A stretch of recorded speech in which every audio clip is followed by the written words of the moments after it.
अपने माता पिता समझकर जो नित्य भगवान महादेव का पूजन करते उनके लिए कहा कृपा धिक्यम वर्धते।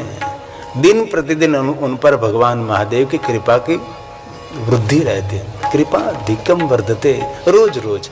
आज आपने भगवान महादेव का पूजन किया, भगवान की विशेष कोई कृपा हुई। कल पूजा की और विशेष कृपा, परसों पूजा की और विशेष कृपा। इसीलिए नित्य नित्य भगवान महादेव का पूजन करना चाहिए। जैसे घर में बच्चा जन्म लेता है तो माता पिता का प्रेम निरंतर बढ़ता जाता है। जैसे बच्चा बड़ा होता है वैसे माता पिता का अनुराग, माता पिता का प्रेम, आदर अपने पुत्र के प्रति बढ़ता ही रहता है। वैसे दिन प्रतिदिन नित्य नित्य भगवान महादेव का पूजन करने से भगवान शिव जी की कृपा बढ़ती रहती है, जैसे शिवपुराण ग्रंथ में कहा। और सबके लिए भगवान शिव जी का द्वार स्वीकार्य है। शिव जी की विशेषता है कि शिव जी के परिवार में कोई ऊंच कोई नीच, कोई जाति ज्ञाति वर्ण भेद नहीं। इसलिए ब्राह्मण, क्षत्रिय, वैश्य, शूद्र व प्रतिलोमच सबका अधिकार है। वहां कोई जाति ज्ञाति का भेद नहीं, ये शिव जी है। और ऐसी बहुत सारी कथा है कि वन में रहने वाले वनवासियों ने भगवान महादेव की उपासना,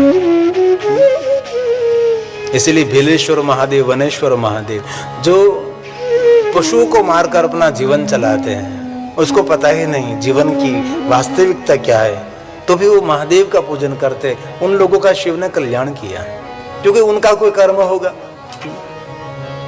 लेकिन शिव सबका स्वीकार करते, कभी तिरस्कार महादेव के दरबार में नहीं। और दूसरी बात मैं कहता हूँ, कभी भी शिव के पूजा में, कभी शिव दर्शन में, कहीं भी कुछ भी गलती हो जाए, महादेव का दरबार दंड देने के लिए नहीं है। महादेव का दरबार सबको क्षमा करने का दरबार है, सबको क्षमा कर देते हैं। कभी कुछ भी गलती होगी, एक नहीं हजारों गलती हो जाए आपसे, महादेव किसी को दंड नहीं देते। भगवान शिव जी हमेशा सबको क्षमा करते हैं। ये क्षमा सिंधु है, एक करुणा सिंधु है भगवान शिव जी।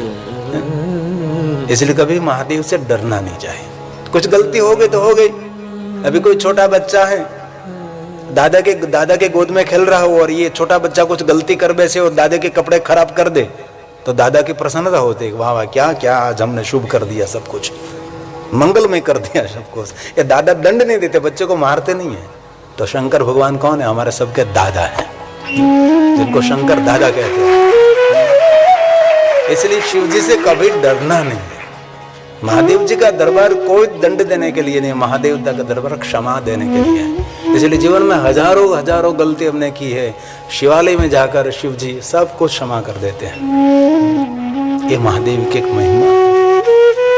और कहा भगवान व्यास ने, किम बहुन कैन मनुष्य, सभी मनुष्यों को मैं शिव भक्ति शिव पूजा का अधिकार देता हूँ, तो क्यों नारी को क्यों नहीं? ये प्रश्नार्थ है क्या? किम बहुकेन मनुष्य स्त्रीणां, बहनों को अधिकार है। मपि तथा अन्यतः अधिकारोऽस्ति सर्वेषां शिवलिङ्गार्चने द्विजा। शिवलिङ्गार्चने द्विजा। ब्राह्मणों, जितना अधिकार पुरुषों का है उनके समान अधिकार नारी का भी है। और एक बात बहुत हृदय के आदर के साथ कहता हूँ, हमारी सनातनी परंपरा में पुरुष का इतना आदर नहीं है जितना नारी का आदर है। पुरुष बनना सरल है, नारी बनना बहुत कठिन है। कभी बहुत सूक्ष्म दृष्टि से नारी के जीवन का दर्शन करे तो पता लगेगा आपको। इसलिए शिवालय में, जो हमारा मूल शिवालय, हमारी मूल परंपरा में शिव जी नीचे विराजते, पार्वती का आसन ऊंचा रहता है, लिंग शिवलिंग नीचे रहता है, पार्वती ऊंचाई पर बैठते हैं। क्यों? कि नारी बनना बहुत कठिन है, पुरुष बनना कोई कठिन नहीं। पुरुष का जीवन एकदम सीधा सरल रहता है, नारी का जीवन बहुत कष्टदायक होता है। मुझे नहीं कहना चाहिए, जो मेरे नीति सूत्रों में कहा है, नारी का जीवन, एक तो पहली बात कि 1 महीने में 5 दिन तो उनको डिस्टर्ब कर देता है, ये सीधी बात है। ये पुरुष को नहीं करता, ये नारी सहन करती है, एक सीधी बात है। हर महीने में 5 दिन निकालना कितनी कष्टदायक बात है। और ये तो समझो, लेकिन एक बच्चे को जन्म देने के 9 महीने तक नारी को इतना सतर्क रहना पड़ता है। और 9 महीने के बाद 10वें महीने जब बच्चा जन्म लेता है, जब तक बच्चा अपने पैरों पर खड़ा ना हो जाए वहां तक ये माता सतर्क रहती है। इसलिए मेरे शास्त्रों में कहा है कि दुनिया के देव के ऋण में से मुक्त हो सकते हैं, लेकिन माँ के ऋण में से कोई मुक्त नहीं हो सकता। इसलिए कहा कोई नहीं हो सकता। देव ऋण में से, महादेव के ऋण में से सभी लोग मुक्त हो सकते हैं, लेकिन मातृ ऋण में से दुनिया का कोई भी जीव, चाहे स्त्री हो कुछ पुरुष हो, माँ के ऋण में से कोई मुक्त नहीं हो सकता। इसलिए पुरुष होना सरल है, नारी होना सरल नहीं है, बहुत कठिन है। इसलिए कोई भी रूप में नारी हो उनका आदर करिए। ये कभी 2 शब्द बोल ले तो आपको बोलने की जरूरत नहीं, आप चुप रहिए। पुरुष को शक्ति नहीं कहा, नारी शक्ति कहा है। और धरती पर इतने बड़े बड़े असुर हुए हैं, वहां देवता सब पराजित रहे। जिन देवताओं ने असुरों का संहार नहीं किया, वो मेरी देवियों ने, शक्ति ने असुरों का संहार किया है। ये नारी शक्ति है। इसलिए नारी शक्ति का आदर कर। इसीलिए हमारे सनातन धर्म ने नारी का बहुत आदर किया। इसीलिए हमारा सनातन धर्म महान है। यत्र नार्यस्तु पूज्यन्ते, जिन परिवार में, जिनके घर में नारी का आदर, नारी का पूजन, नारी का सम्मान रहता है, वहां देवता निवास नहीं करते, वहां देवता रमण करते, मजा करते, आनंद करते। वहां आनंदित रहते, देवता निवास करते ऐसा नहीं, रमण करते, रमन्ति। रमन्ते तत्र देवता यत्र तास्तु न पूजन्ते, सर्वास्तत्र फलाक्रिया, सर्वास्तत्र फलाक्रिया। इसलिए भगवान ने कहा किम बहुन कहने मनुष्य है। इसलिए जितना अधिकार पुरुषों का है उसके समान बहनों का भी अधिकार है। यहाँ हम शिवालय दर्शन करने के लिए गए थे, मेरे श्रीमान श्रीकांत स्वामी ले गए थे मुझे यहाँ, तो अंदर बहन ही थी। हम दर्शन करने गए तो हम वहाँ पधारे, क्योंकि यहाँ की साउथ की परंपरा है, तो कोई भी आता है तो उसके आने से आरती अर्चन करते हैं। मेरे उत्तर भारत की परंपरा है, यहाँ कोई मूल सिस्टम है, यहाँ मूल परंपरा है जो कि जीवित रही ना। क्योंकि 35 भारत मुगलों के साम्राज्य से सुरक्षित रह गया, बाकी तो सब कुछ नष्ट हो गया था। मल्लिकार्जुन महादेव को छोड़ा नहीं था। मल्लिकार्जुन महादेव में भी उसका इतिहास देखो तो उसको भी बहुत डैमेज किया था, उसको भी लूट लिया था ना मल्लिकार्जुन हमारा। और मुझे खुशी इस बात कही कि मैं प्रथम ज्योतिर्लिंग से आ रहा हूँ और ये प्रांत दूसरे ज्योतिर्लिंग मल्लिकार्जुन महादेव का है ना। ये शैल पहाड़ यहाँ है, ये कृष्णा नदी का तट, ब्रह्मरंबा देवी और भगवान मल्लिकार्जुन महादेव, ये दिव्य स्थान है। बहुत समय पहले हमने जगदीश्वर खाटूवाला के माध्यम से हमने वहाँ 9 दिन शिव महापण कथा का गायन किया था, बहुत पहले। बाद में दूसरी भी हमने कथा की। वहाँ पांडव ने पंचलिंगों की स्थापना की है, भगवान राम जी ने वहाँ तपस्या की, हिरण्यकशिपु ने वहाँ तपस्या की, और देवताओं की रक्षा के लिए माँ जगदम्बा वहाँ प्रकट हुई। अंग में से बहुत सारे भमरे प्रकट हुए, इसलिए ब्रह्मरंबा शक्तिपीठ भी हमारी है। गंगा तुल्य कृष्णा नदी है, और भगवान कार्तिक का तपस्थान, तपस्थली शैल पहाड़, क्रोस पहाड़, वहाँ गणेश जी साक्षी गणेश हैं, और शिखरेश्वर महादेव हैं, कुमारेश्वर महादेव, स्तंभेश्वर महादेव, हरीश्वर महादेव, से बहुत सारे शिवलिंग से भरा हुआ कैलाश तुल्य पहाड़ है। कैलाश तुल्य पहाड़ है ये जो शैल पहाड़ है, कैलाश से कम नहीं, ऐसा भी कहा। दूसरा ज्योतिर्लिंग मल्लिकार्जुन महादेव की अद्भुत महिमा है। इसलिए मैं प्रथम ज्योतिर्लिंग से आ रहा हूँ, और ये दूसरा ज्योतिर्लिंग का प्रांत है। और आने वाले साल में, अगले साल सोमनाथ महादेव ज्योतिर्लिंग में भी कथा है एक, और उसके बाद महाशिवरात्रि की कथा काशी विश्वनाथ महादेव के सानिध्य में। कहीं कोई तीर्थ में कथा हो और आपको जानकारी मिले तो आप जरूर तीर्थों की कथा में आ सकते हैं। तीर्थ में निवास करना चाहिए, तीर्थवास, तीर्थ सेवन। और शिव महापुराण ग्रंथ में तो कहा है बाकी रहा जीवन ये लिंग स्थान में बिताना चाहिए। लिंग स्थानम महास्थानम वहाँ बिताना चाहिए। लेकिन ये आपसे न हो सके तो कम से कम रुद्र रात्रि 11 रात्रि वहाँ रहना चाहिए। ये भी न हो सके तो नवरात्रि वहाँ रहे, सप्तरात्रम पंचरात्रम त्रिरात्रम कोई भी ज्योतिर्लिंग है वहाँ एक रात्रि निवास करने से हमारी अंतिम रात्रि ये मंगलमय हो जाती है। इसलिए ज्योतिर्लिंग का अर्थ है ज्योति मतलब दीप, ज्योति मतलब प्रकाश। इसलिए सूर्य अस्त होने के बाद अंधकार का प्रारंभ होता है, वैसे आंख बंद होने के बाद अंधकार का प्रारंभ। इस अंधकार में से प्रकाश की रोशनी आप प्राप्त करना चाहते हैं तो ज्योतिर्लिंग है। ज्योति मतलब दीप, दीप में से प्रादुर्भाव हुआ जिनका उसको हम ज्योतिर्लिंग कहते हैं। इसलिए कभी अवसर मिले तो जरूर ज्योतिर्लिंगों का दर्शन करें। कहीं भी शिव स्थान है, प्रातकाल शिव दृष्टवान शिव पाप विनश्यति आजन्म कृतम मध्याह्ने सायाह्ने सत जन्माने। कितनी सुंदर बात है। प्रातः काल शिवं दृष्ट्वा। और बहुत हृदय से मैं कहता हूँ प्रातःकाल कभी महादेव को भूलना नहीं चाहिए। बिस्तर में आंख खुल गई, इसी समय शिव जी को याद करें। स्नान किया नहीं किया, लेकिन बिस्तर में आंख खोली पहले याद शिव जी की होनी चाहिए।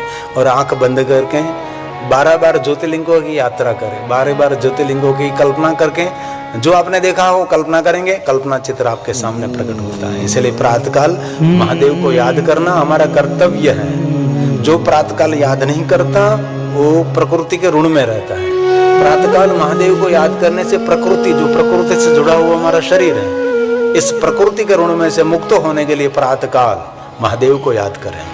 प्रातः स्मरामि प्रातः स्मरामि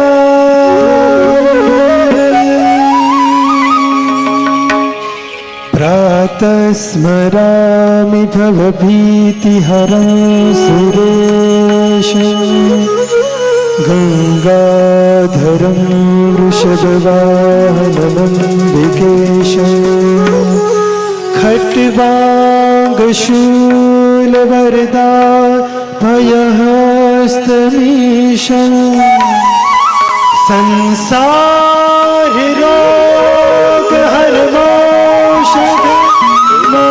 संसाररोगहरमौषधमद्वितीयं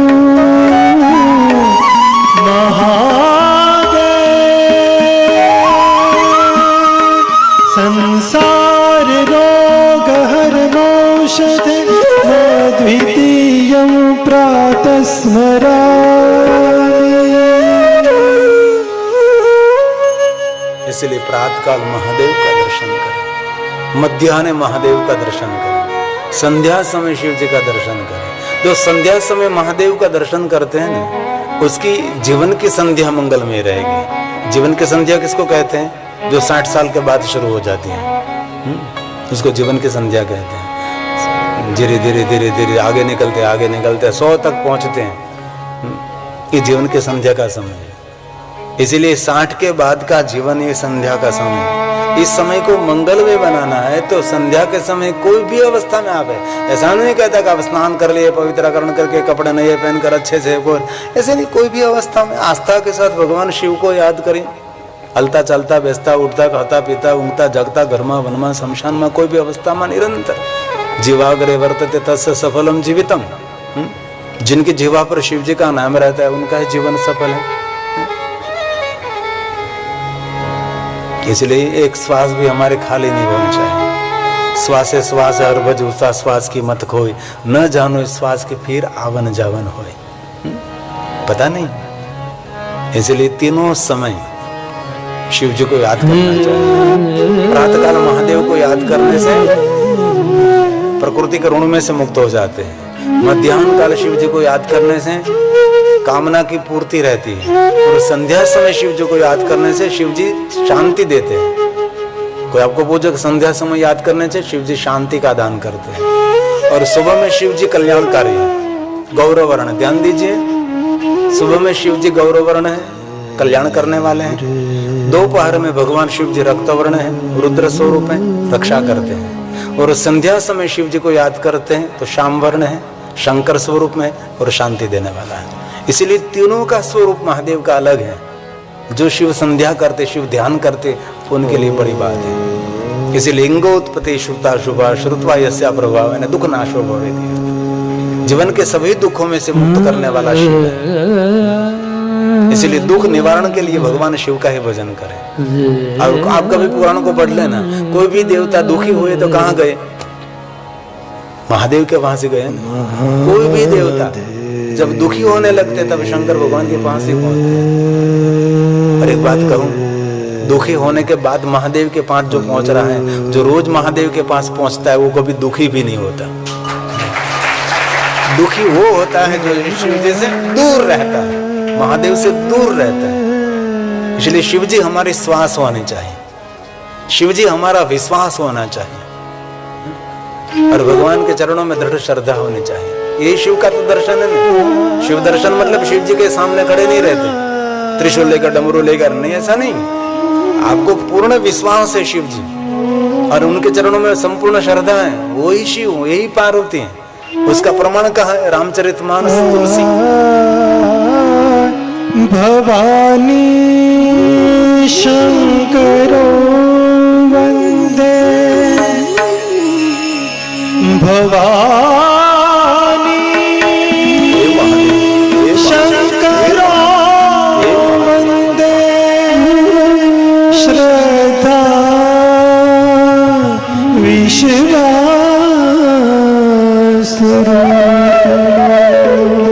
श्रद्धा विश्वास रूपिणा याभ्यां विना न पश्यन्ति सिद्धः स्वान्तस्थमीश्वरम्। भवानी शंकरो वन्दे, श्रद्धा विश्वास रूपिणो। दुख नाशो भवेति। भगवान शिव जी सभी दुखों में से मुक्त हैं, सभी दुखों का निवारण। कैसे दुख? तो जन्म, मृत्यु, जरा, व्याधि, पीड़ितम, कर्म बंधन है। और मैं बहुत हृदय से कहता हूं, दुनिया में कोई देवता हमारे पास ऐसे नहीं जो कर्मों के बंधन में से मुक्त कर सकता है। एक शिव जी ऐसे हैं, हमारे सभी कर्मों को तोड़ देते हैं। कोई कर्म का बंधन भोगना नहीं पड़ता, नहीं कोई शुभ कर्म, नहीं कोई अशुभ कर्म, सभी कर्मों से अलिप्त कर देते हैं। शुभ कर्म भोगने के लिए फिर आना पड़ता है सुख भोगने के लिए, अशुभ कर्म भोगने के लिए या फिर आना पड़ता है दुख भोगने के लिए। शुभ कर्म सुख देता है, अशुभ कर्म दुख देता है। तो दोनों में से मुक्त होने के बाद ही शिव मिलता है।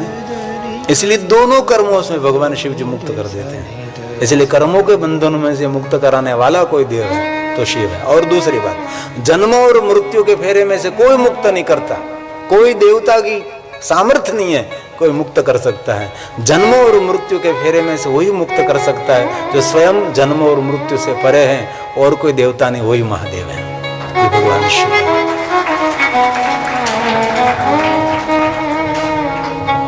इसलिए शिव जी की दुनिया सबसे न्यारी, सबसे प्यारे, सबसे निराले, ये शिव जी की दुनिया है। इसलिए महादेव का नाम है दुख भंजन महादेव, विड़भंजन महादेव, कष्ट भंजन महादेव, ऐसे शिव जी का नाम है ना। इसलिए शिवालय जाकर कभी आपको पूजा करने का अवसर न मिले, बस शिवालय पहुंच गए समझो आपने सभी तीर्थों की यात्रा कर ली। शिवलिंग का दर्शन हो गया समझो आपने सभी देवताओं का दर्शन कर लिया। और कभी शिवालय पहुंचने के लिए आपके पास कोई व्यवस्था नहीं है तो दूर से शिव जी का शिखर का दर्शन, वही शिव का दर्शन है।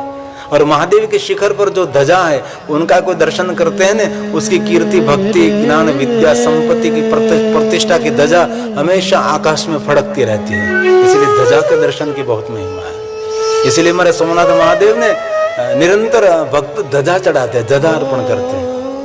जो पुरानी ध्वजा निकलती है वो प्रसाद में दे देते हैं, उनकी तरफ से ध्वजा मिली भगवान को फिर चढ़ा देते हैं। ये पूरे दिन ये ध्वजा का क्रम चलता है।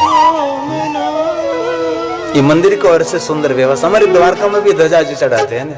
हम ध्वजा नहीं कहते, ध्वजा जी कहते हैं। जी मतलब सम्मान देते हैं, ध्वजा जी, ध्वजा चढ़ाते भगवान के जो।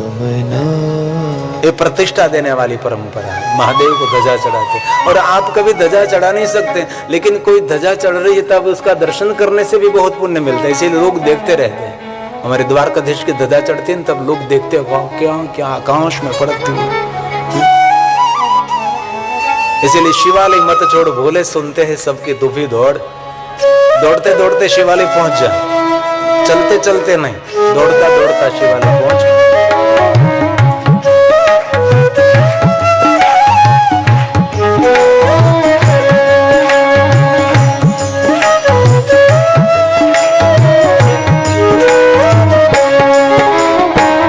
शिवालय न छोड़, शिवालय न छोड़, शिवालय न छोड़, शिवालय न छोड़। भोले सुनते हैं सबकी, भोले सुनते हैं सबकी, तू भी तो शिवालय न छोड़, शिवालय न छोड़, शिवालय न छोड़, शिवालय न छोड़।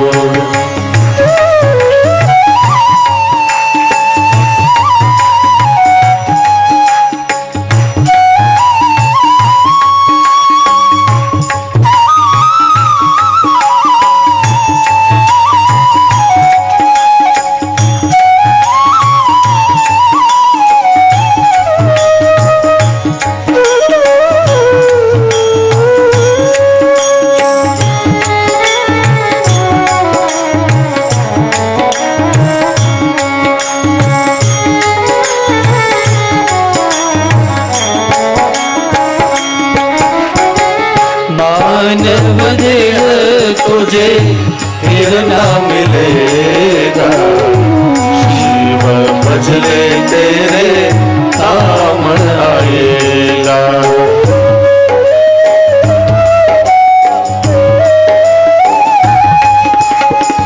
मानव देह तुझे फिर ना मिलेगा, शिव भजले तेरे काम आएगा। आनंद हो शिव हरि बोल, मन को टटो शिव हरि बोल। भोले सुनते हैं सबकी, भोले सुनते हैं सबकी, तू भी तो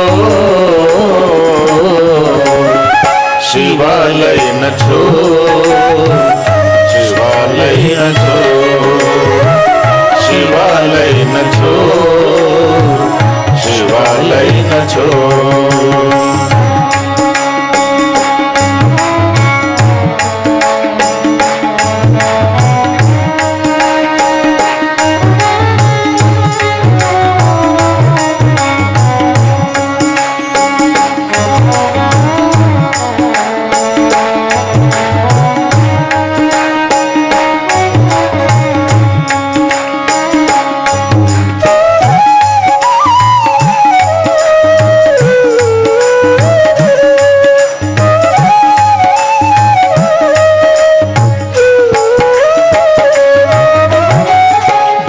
लिया होगा तो साथ चलेगा, अंत समय तुझे मोक्ष मिलेगा।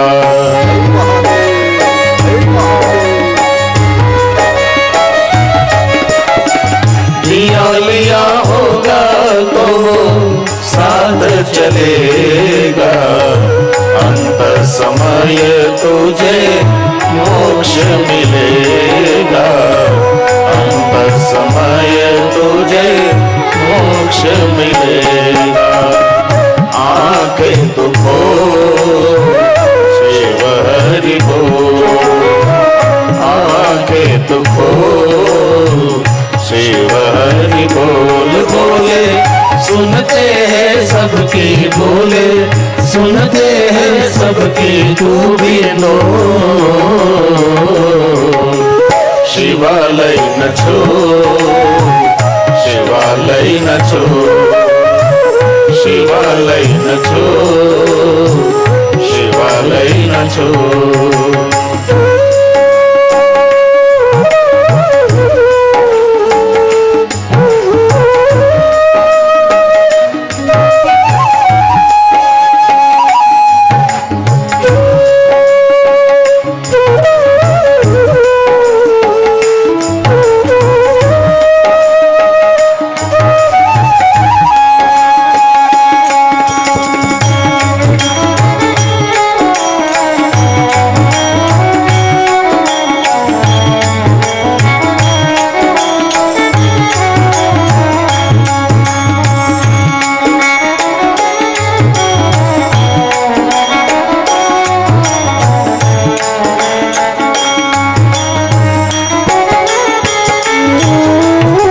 शिव के शरण में अपने शीश को धर ले, जीवन मुक्ति का सामान धर ले।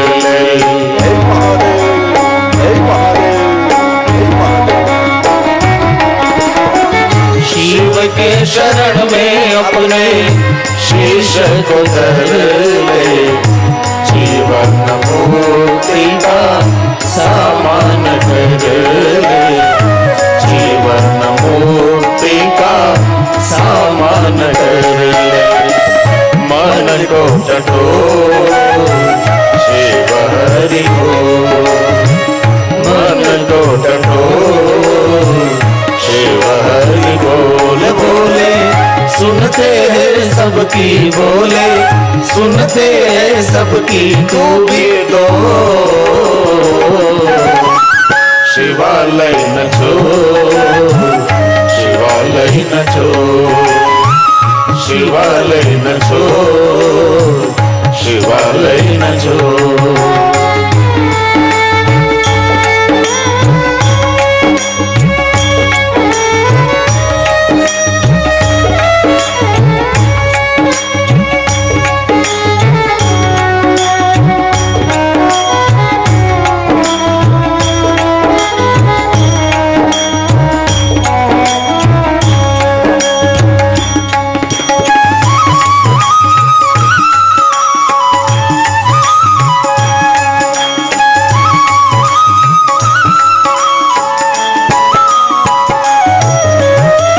सात दिनों की तेरी है जिंदगानी, सेवक बंजारा ही बहुत है नामी।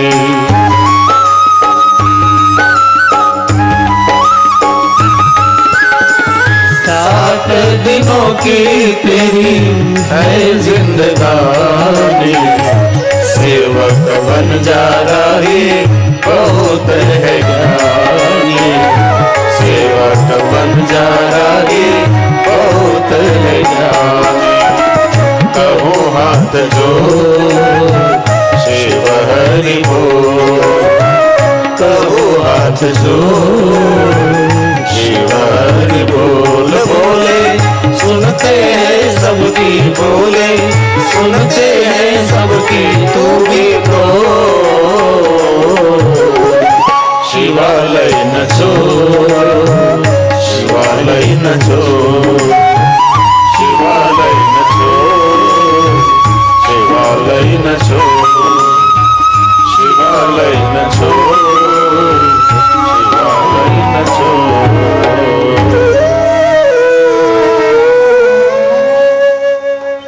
इसलिए स्वयंभू शिवलिंग की बहुत महिमा है, उपलिंगों की महिमा है।